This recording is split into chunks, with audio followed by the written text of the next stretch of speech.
Good morning. Unique शिक्षण संस्थान की ऑनलाइन क्लासेज में 12th क्लास के जो राजनीति विज्ञान के विद्यार्थी हैं उनका स्वागत है। और अपन जो चर्चा कर रहे थे, हमारा राजनीति विज्ञान का पहला पार्ट है, उसके अंदर जो दूसरा अध्याय है, पहले अध्याय के बारे में अपन चर्चा कर चुके थे, जिसमें न्याय की अवधारणा थी। दूसरा पार्ट जो शक्ति की अवधारणा हमारा चल रहा था, जिसमें शक्ति के बारे में अपन ने चर्चा की कि शक्ति का क्या अर्थ होता है।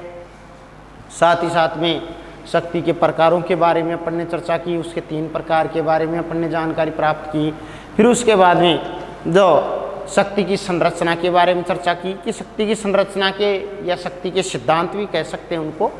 4 सिद्धांत है, जिसमें वर्ग प्रभुत्व का सिद्धांत, जिसके बारे में अपन ने चर्चा कर ली थी।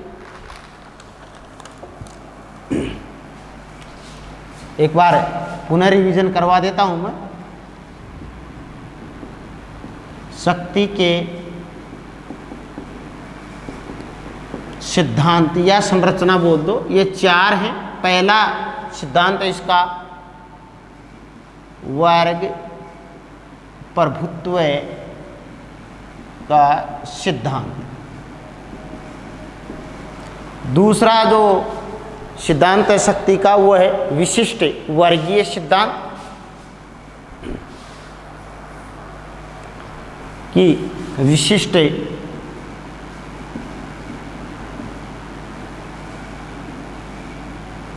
वर्गीय सिद्धांत। और जो तीसरा सिद्धांत है हमारा शक्ति का, वो है नारीवादी सिद्धांत।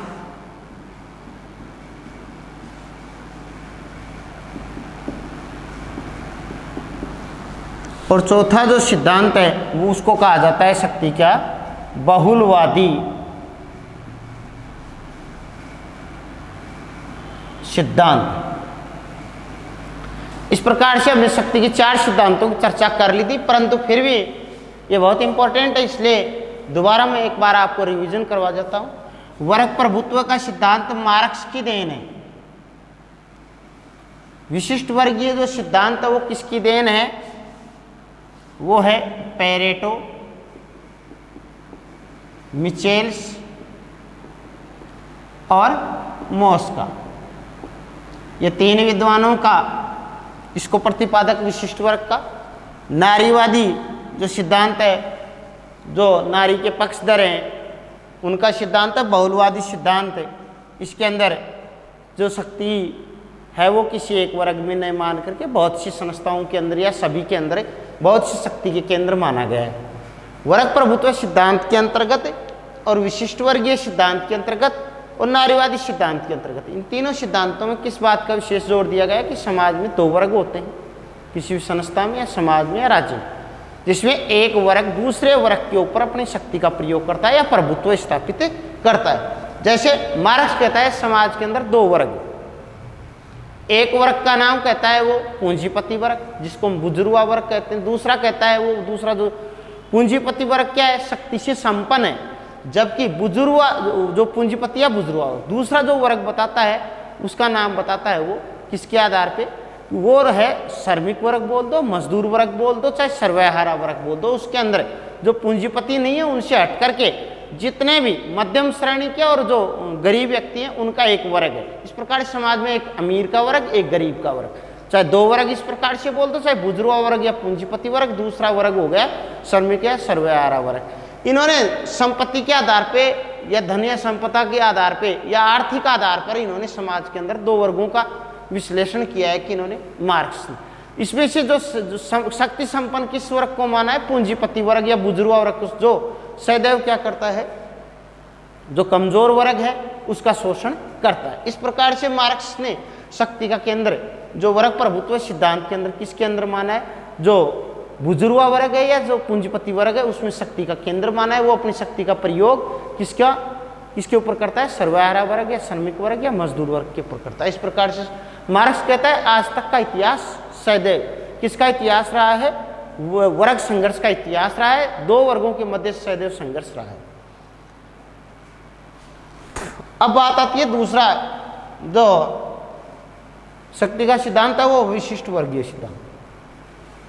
इसके जो समर्थक हैं, इसके प्रतिपादक जिनको माना गया पेरेटो है, मिचेल्स है, मोस्का है। इन्होंने देखो अपनी पेरेटो, मिचेल्स और मोस्का ने इन्होंने अपनी कुछ कृतियां भी लिखी। जैसे पेरेटो की कृति लेते हैं अपन, जैसे ये विशिष्ट वर्गीय सिद्धांत के प्रतिपादक माने जाते हैं। जैसे पेरेटो की कृति जो पुस्तक है, कौन सी पुस्तक है जिसके अंदर विशिष्ट वर्गीय सिद्धांत का विश्लेषण प्रस्तुत किया है, जो इसका नाम है द माइंड एंड सोसाइटी। इसकी कृति का नाम है द माइंड एंड सोसाइटी।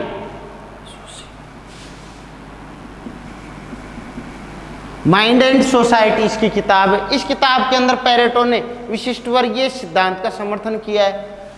दूसरे जो विद्वान हैं उनका नाम है मोस्का। इन्होंने अपनी कौन सी किताब लिखी है जिसके अंदर इस सिद्धांत का विश्लेषण किया है? वो किताब, उस किताब का नाम है, उस कृति का नाम है या पुस्तक, मोस्को की जो पुस्तक है वो कौन सी पुस्तक है भाई? उसका नाम है द रूलिंग क्लास। द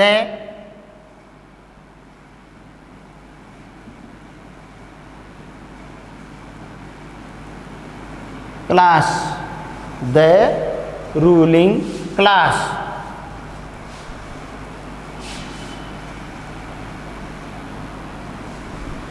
इस प्रकार से तीसरा जो विद्वान मैं बता रहा हूं कि आपको कि जो विशिष्ट वर्गीय सिद्धांत का तीसरा प्रतिपादक जो बच गया मिचेल्स। मिचेल्स की जो पुस्तक है वो है पॉलिटिकल पार्टीज।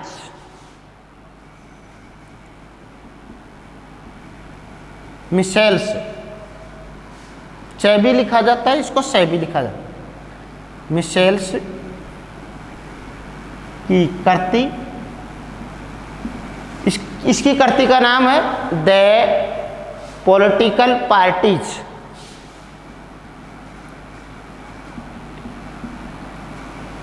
Political parties.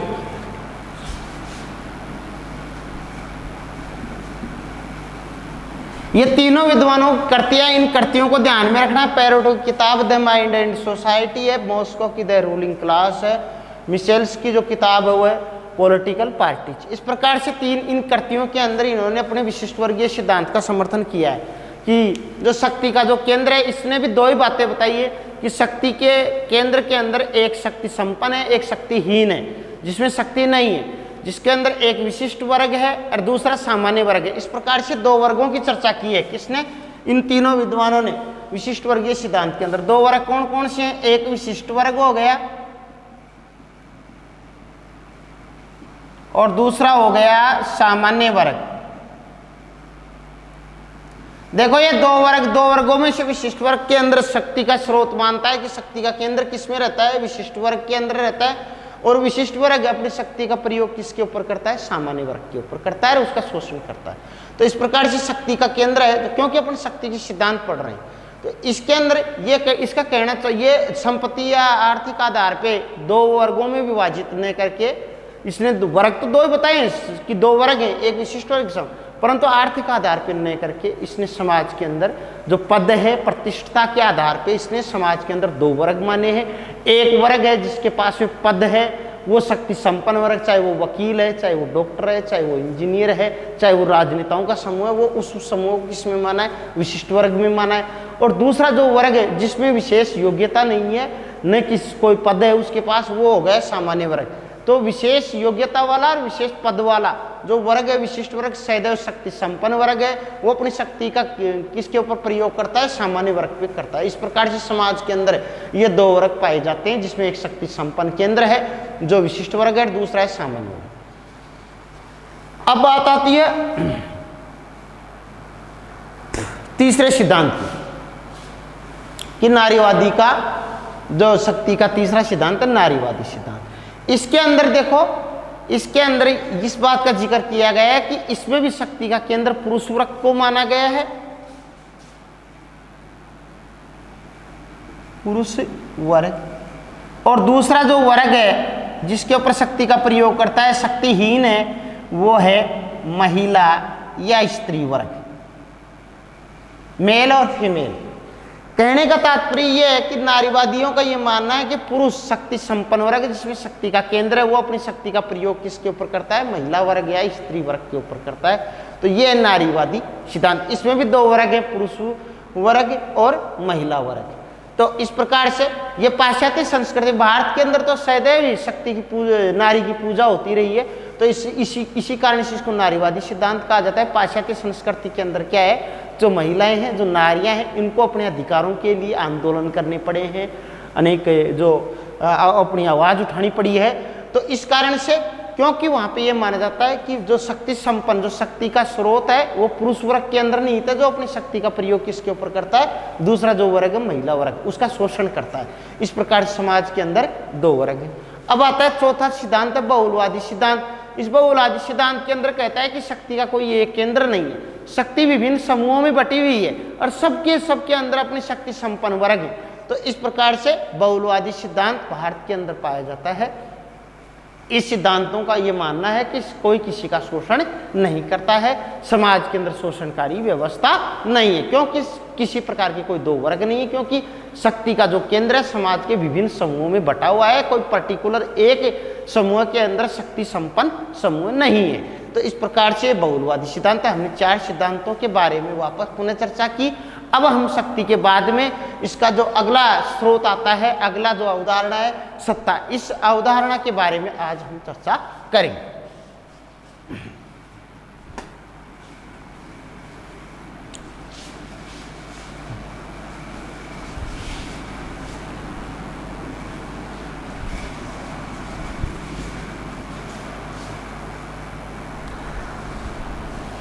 तो देखिए शक्ति की अवधारणा, जो शक्ति की अवधारणा हमारा संपन्न हो सकता। अब आती है सत्ता की अवधारणा। सबसे पहले बात आती है कि सत्ता से हम क्या समझते हैं।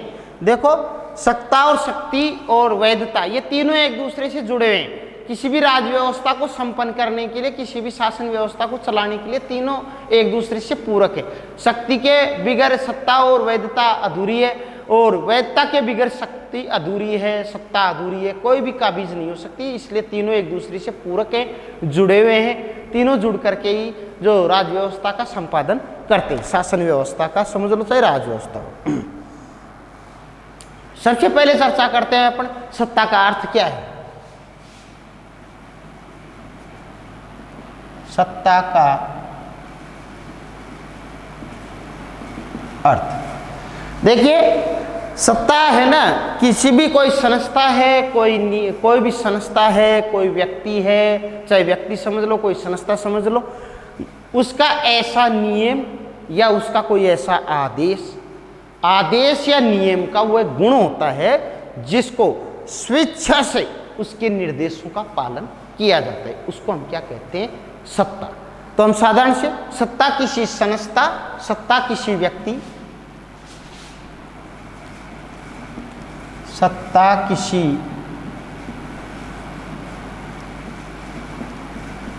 व्यक्ति, चाहे सत्ता किसी कोई व्यक्ति है, चाहे संस्था है, सत्ता किसी व्यक्ति समझ लो, चाहे कोई संस्था समझ लो, का शक्ति, जो सत्ता किसी व्यक्ति, संस्था या नियम या संस्था का नियम या आदेश, नियम समझ लो चाहे आदेश, सत्ता किसी व्यक्ति, संस्था का नियम या आदेश का ऐसा गुण है, ऐसा गुण है जिसके कारण, जिसे सही मानकर, जिसे सही मानकर, जिसे सही मानकर स्वेच्छा से, स्वेच्छा से उसके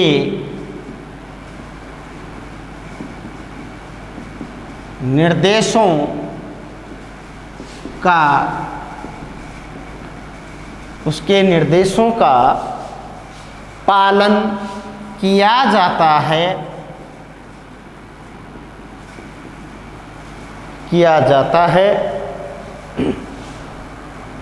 पालन किया जाता है, उसे सत्ता की संज्ञा दी जाती है। कहने का मतलब सत्ता मीन्स सरकार है, और सरकार समझ लो चाहे कोई व्यक्ति समझ लो, चाहे उसके संस्था समझ लो, उसके नियम समझ लो, चाहे उसके आदेश समझ लो, आदेश और नियमों का वह गुण, उन गुणों को स्वेच्छा से जनता माने और उसके निर्देशों का पालन करें तो किसमें किसमें बदल जाएगी? वो सत्ता में। अर्थात हम ये भी कह सकते हैं जब शक्ति को वैधता प्राप्त हो जाती है, शक्ति और वैधता जब मिल जाती है तो किसमें बदल जाती है? सत्ता में। उसको क्या कहते हैं? शक्ति प्लस वैधता बराबर सत्ता। अर्थात हम कह सकते हैं वैध शक्ति ही सत्ता है। अर्थात क्या कह सकते हैं? वैध शक्ति ही सत्ता है। हम ये भी कह सकते हैं कि वैधता और शक्ति दोनों जुड़ जाएंगी तो क्या बन जाएगी? सत्ता। वैध है, उचित है, सही है, अरे उसमें शक्ति का मिश्रण हो गया है तो क्या बन जाएगी? सत्ता। तो वैध शक्ति ही क्या कहलाती है? सत्ता कहलाती है। जैसे इसके बारे में दो विद्वानों ने अपनी परिभाषा प्रस्तुत की है, जैसे बायस्टर्ड के अनुसार, जैसे बायस्टेड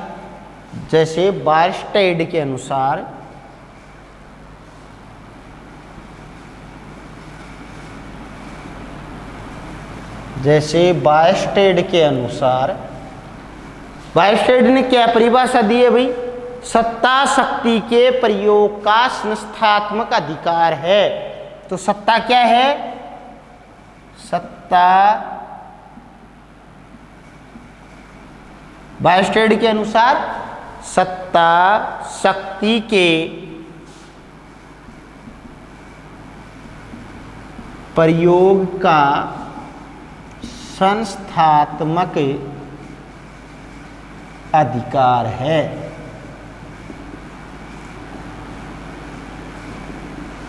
इसको हम क्या कहते हैं? सत्ता। जब शक्ति का संस्थात्मक अधिकार बन जाए, प्रयोग करने का संस्थागत अधिकार मिल जाए, किसको? शक्ति को प्रयोग में लाने का जब संस्थात्मक अधिकार बन जाए तो वो क्या कहलाती है? सत्ता। ये बात कौन कहता है? बायस्टेड ने कहा है कि सत्ता शक्ति के प्रयोग का संस्थात्मक अधिकार है। इसी प्रकार से एक विद्वान और है, हेनरी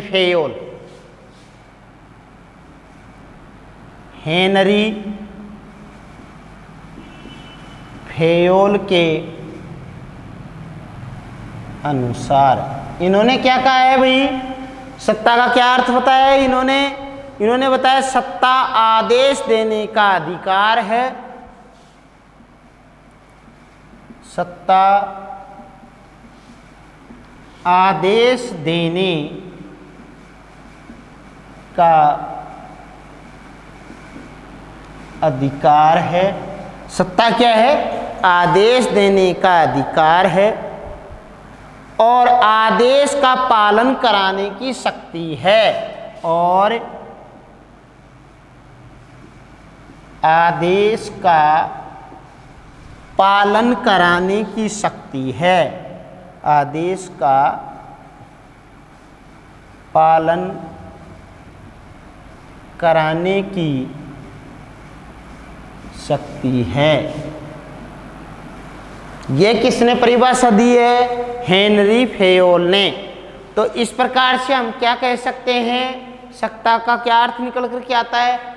वैधता प्लस शक्ति बराबर क्या कहलाती है? सत्ता, यदि वैधता सहमति प्रदान कर दी जनता ने और उस जनता की शक्ति उसके अंदर मिल गई, सहमति का मतलब जनता ने अपने अधिकार दे दिए हैं, किसको, उसको वैध सहमति प्रदान कर दी है उस शक्ति को, यदि शक्ति को वैधता हासिल होगी वो किस में बदल जाएगी, सत्ता में, सरकार में बदल जाएगी। तो वैधता प्लस शक्ति ही क्या कहलाती है, सत्ता। तो ये था हमारा सत्ता का अर्थ। तो सत्ता का अर्थ दोबारा हम रिवाइज कर लेते हैं। सत्ता किसी व्यक्ति, संस्था या नियम या आदेश का ऐसा गुण है, कैसा गुण, जिसे सही मान करके जो व्यक्ति होता है या लोग होते हैं वो स्वेच्छा से उसके निर्देशों का पालन करते हैं, तो उसको हम क्या कहते हैं, सत्ता की संज्ञा देते हैं या सत्ता कहा जाता है। अर्थात हम ये भी कह सकते हैं वैध शक्ति ही क्या कहलाती है, सत्ता कहलाती है। इसके अंदर विद्वानों की कोटेशन बिल्कुल ध्यान में रखनी है, बास्टर्ड के अनुसार और हेनरी फेयोल के अनुसार। तो बास्टर्ड ने क्या कहा है भाई, सत्ता शक्ति के प्रयोग का संस्थात्मक अधिकार है, इसी को हम क्या कहते हैं, सत्ता। कहने का मतलब बास्टर्ड के अनुसार शक्ति के प्रयोग का संस्थात्मक अधिकारी क्या कहलाती है, सत्ता। इसी प्रकार से हेनरी फेयोल ने भी जो सत्ता की परिभाषा प्रस्तुत की है कि आदेश देने का जो अधिकार है और आदेश के पालन करवाने की जो शक्ति है वही क्या कहलाती है, सत्ता। ये किसके अनुसार ये परिभाषा किसने दी है, हेनरी फेयोल ने। तो इस प्रकार से हम कह सकते हैं वैधता और शक्ति को एक जगह मिला देंगे तो क्या बन जाएगी, वो सत्ता। ये था सत्ता का अर्थ। अब बात आती है कि सत्ता के पालन के क्या क्या आधार हैं।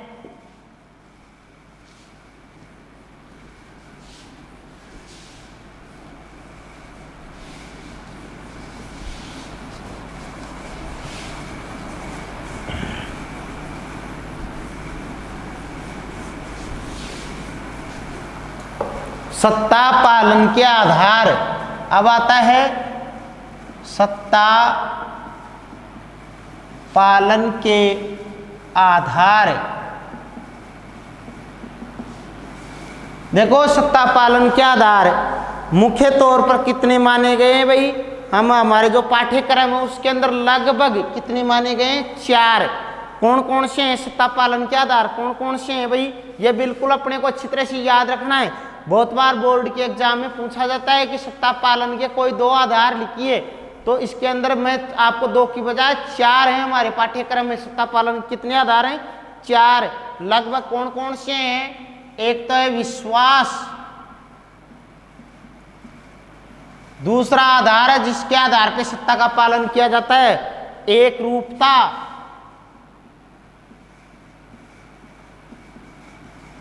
तीसरा है सत्ता पालन का आधार वो है लोकहित,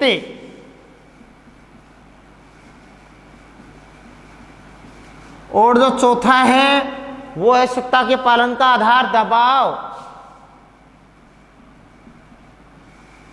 इस प्रकार से सत्ता पालन के ये 4 आधार हैं जिनके कारण सत्ता का पालन करवाया जाता है, सत्ता के आदेशों का पालन किया जाता है इन 4 आधारों के आधार पे। तो इस प्रकार से हमने आज शक्ति के सिद्धांतों के बारे में चर्चा की, सत्ता का हमने अर्थ जाना, शक्ति पालन के जो सत्ता पालन के जो आधार है इनके बारे में हम कल चर्चा करेंगे। धन्यवाद।